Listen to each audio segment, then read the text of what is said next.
الحمد لله الذي هدانا بعبده المختار من دعانا إليه بالإذن وقد نادانا لبيك يا من دلنا وهدانا أشهد أن لا إله إلا الله وحده لا شريك له وأشهد أن محمدا عبده ورسوله لا نبي بعده اللهم صل وسلم وبارك على سيدنا محمد وعلى آله وصحبه أجمعين فيا أيها الحاضرون اتقوا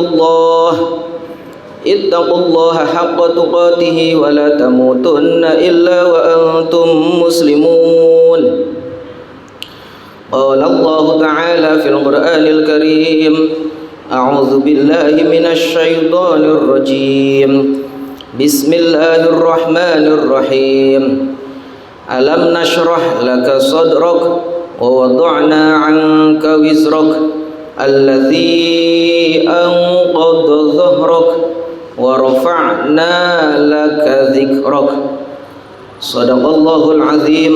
Hadirin jamaah salat Jumat hadani Allah wa iyyakum. Saat ini kita sudah di penghujung bulan Safar. Itu artinya sebentar lagi akan datang sebuah bulan yang sangat istimewa, yakni bulan Rabiul Awal atau bulan Maulid. Karena pada bulan itu lahir manusia yang paling istimewa, baginda Nabi kita Muhammad sallallahu alaihi wa alihi wasallam. Kita tidak mungkin kenal salat, tidak mungkin kita kenal puasa, zakat, ibadah dan taqarrub ilallah kecuali melalui baginda Nabi kita Muhammad sallallahu alaihi wa alihi wasallam. Tidak ada pintu menuju Allah kecuali melalui pintu baginda Nabi kita Muhammad sallallahu alaihi wasallam. Sungguh mulianya baginda Nabi kita Muhammad sallallahu alaihi wasallam karena dimuliakan oleh Zat yang Maha Mulia, Allah Subhanahu wa taala. Wa rafa'na laka dzikrak, dan telah kami angkat wahai Muhammad penyebutanmu. Dan Allah Subhanahu wa taala mengagungkan baginda Nabi kita Muhammad sallallahu alaihi wasallam, wa innaka la'ala khuluqin azim. Dan sungguh engkau wahai Muhammad berada pada akhlak yang sangat agung. Siapa yang mengatakan baginda Nabi sallallahu alaihi wasallam adalah seorang yang agung, yakni Allah, Zat yang Maha Agung, Allah Subhanahu wa taala yang memuliakannya. Jika Zat yang Maha Agung sudah mengatakan agung, maka akan menjadi agung yang sesungguhnya. Oleh karena itu, mari kita agungkan sesuatu yang diagungkan oleh Allah yang Maha Agung, yakni dengan mengagungkan baginda Nabi kita Muhammad sallallahu alaihi wa alihi wasallam, agar kita ikut menjadi agung di dunia dan agung di akhirat. Hadirin jamaah salat Jumat hadani Allah wa iyyakum. Jika kita ingin agung, maka agungkan orang yang diagungkan oleh Allah Subhanahu wa taala. Dan jika kita pengen mengagungkan Nabi Muhammad sallallahu alaihi wasallam, maka tirulah bagaimana para sahabat Nabi dalam mengagungkan baginda Nabi sallallahu alaihi wasallam, karena mereka lebih mengerti bagaimana cara mengagungkan baginda Nabi sallallahu alaihi wasallam, seorang yang diagungkan oleh Allah, Zat yang Maha Agung. Hadirin jamaah salat Jumat hadani Allah wa iyyakum. Para sahabat Nabi sallallahu alaihi wasallam, mereka berlomba-lomba dalam mengagungkan Nabi sallallahu alaihi wasallam. Dan para sahabat Nabi tidak hanya mengagungkan syariatnya saja, mereka mengagungkan jasad dan semua yang berhubungan dengan Nabi sallallahu alaihi wasallam. Bahkan para sahabat mengagungkan keringat baginda Nabi sallallahu alaihi wasallam. Dan di antara sahabat yang mengagungkan keringat Nabi adalah Ummu Sulaim dan sahabat Malik bin Anas, sebagaimana diriwayatkan dalam kitab Sahih Muslim. Bahkan Ummu Sulaim mengatakan, hadza arakuka naj'aluhu fi tibina wa huwa min atyabit tib. Ya Rasulullah, ini adalah keringatmu, kami jadikan wewangian karena keringatmu adalah paling wanginya wewangian. Dalam Sahih Al-Bukhari, sahabat Urwah ditanya oleh seorang kafir untuk menyifati baginda Nabi Muhammad SAW. Maka Urwah menjawab, aku pernah pergi ke Persia, aku pernah pergi ke Romawi dan berbagai negeri. Wallah, kata beliau, in ra'aitu malikan qad yu'azzimuhu ashabuhu ma yu'azzimu ashabu Muhammadin Muhammada. Demi Allah, aku tidak pernah melihat orang yang mengagungkan orang lain, termasuk seorang raja yang mengagungkan seseorang yang mengagungkan rajanya sebagaimana pengagungan sahabat Nabi dalam mengagungkan Nabi Muhammad sallallahu alaihi wasallam. Demi Allah, aku tidak pernah melihat seseorang mengagungkan orang lain termasuk orang yang mengagungkan raja seperti sahabat Muhammad dalam mengagungkan Muhammad.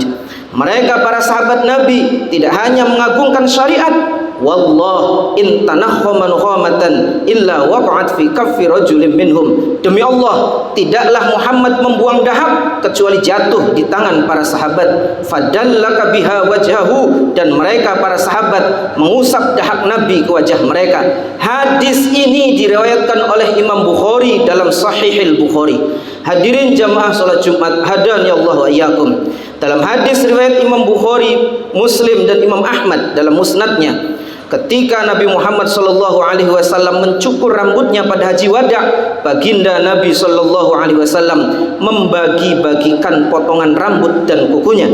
Dan dalam riwayat Imam Hakim dalam Mustadraknya dan Imam Baihaqi dalam Dalilin Nubuwah dikatakan, tidaklah baginda Nabi SAW pernah potong rambut kecuali dikerumuni oleh para sahabat. Jangan sampai ada sehelai rambut pun yang jatuh, ditangkap dan disimpan oleh para sahabat Nabi itu.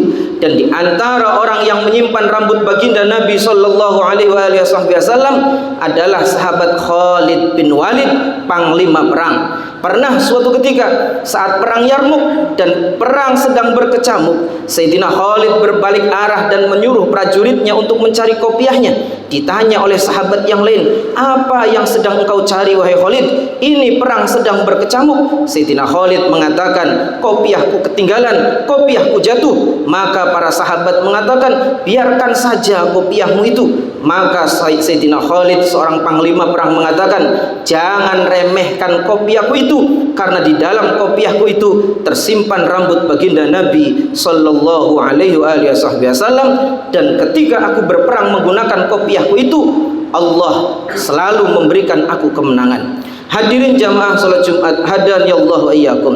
Maka pengagungan sahabat kepada keringat, dahak dan rambut Nabi sallallahu alaihi wasallam bukan kultus yang dilarang, karena kultus yang dilarang adalah seperti umat Nasrani dalam mengkultuskan Nabi Isa alaihissalam, yakni menganggapnya sebagai Tuhan atau menganggap ia sebagai anak Tuhan. Hadirin jamaah salat Jumat, hadani Allah wa iyyakum. Bukan hanya keringat, dahak dan rambut Nabi, sesuatu yang menempel pada tubuh baginda Nabi SAW dimuliakan oleh para sahabat.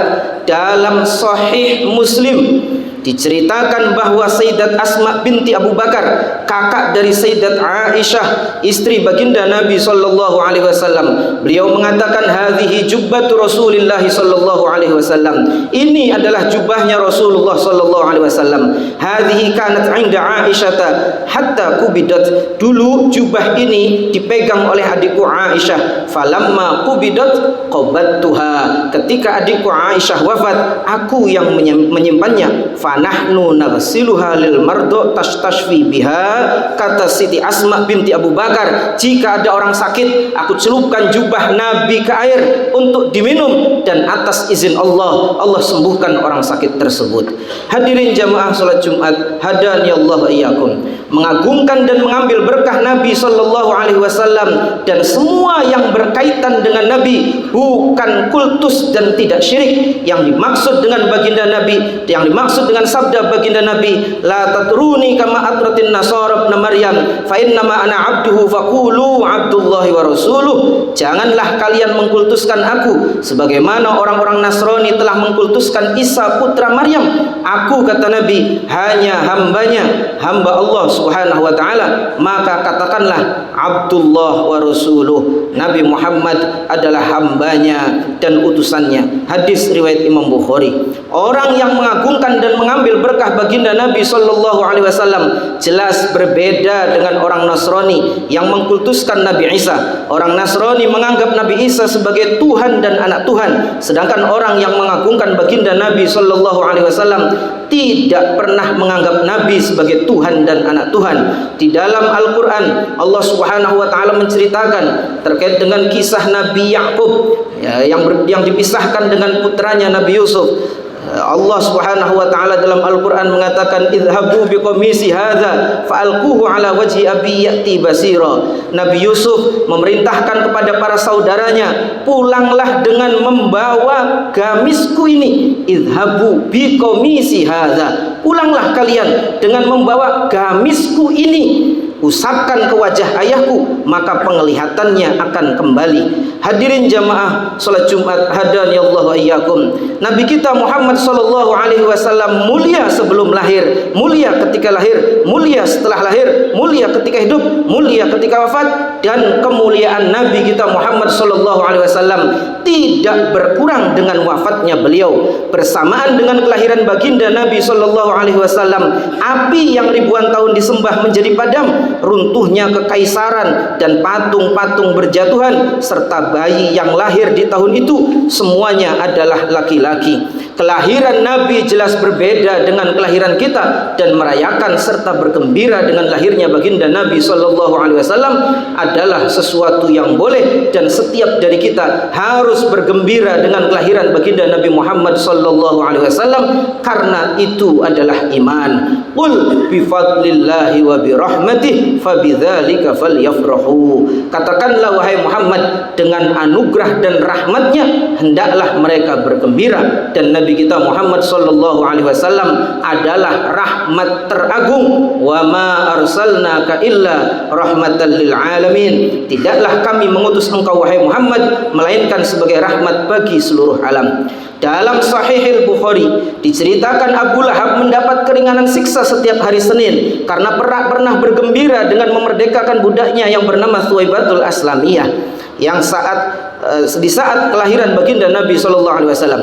Jika orang kafir saja mendapat manfaat, bagaimana kita yang beriman? Dan baginda Nabi Muhammad sallallahu alaihi wasallam merayakan hari kelahirannya. Wasu'ila an shaum yaumil itsnin. Nabi kita Muhammad sallallahu alaihi wasallam pernah ditanya tentang kenapa engkau puasa hari Senin ya Rasulullah. Nabi Muhammad sallallahu alaihi wasallam tidak menjawab karena pahalanya besar, karena dapat memasukkan seorang ke surga.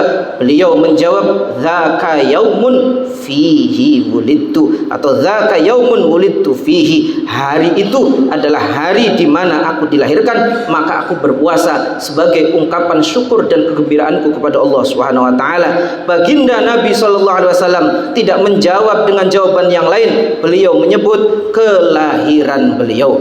Bergembira dan mengagungkan kelahiran Nabi sallallahu alaihi wasallam boleh dengan cara apapun yang sesuai dengan syariat, misalnya dengan puasa, dengan sedekah, mendengarkan ceramah atau pengajian, bersolawat, memuji Nabi dan membaca sejarah baginda Nabi sallallahu alaihi wasallam. Wa kullan naqussu 'alaika min amba'ir rusuli ma nuthabbitu bihi fuadak. Dan semua kisah rasul-rasul kami ceritakan kepadamu ialah kisah-kisah yang dengannya kami teguhkan hatimu. Jika kisah nabi-nabi yang lain Allah ceritakan di dalam Al-Quran dan bisa meneguhkan hati kita, lalu bagaimana jika yang dikisahkan adalah penghulu para nabi, pemimpin para nabi, baginda Nabi kita Muhammad sallallahu alaihi wa alihi wasallam. Hadirin jamaah salat Jumat hadani Allah wa iyyakum. Demikian khutbah yang bisa Al-Fakir sampaikan. Semoga kita semua bisa memuliakan baginda Nabi Muhammad sallallahu alaihi wasallam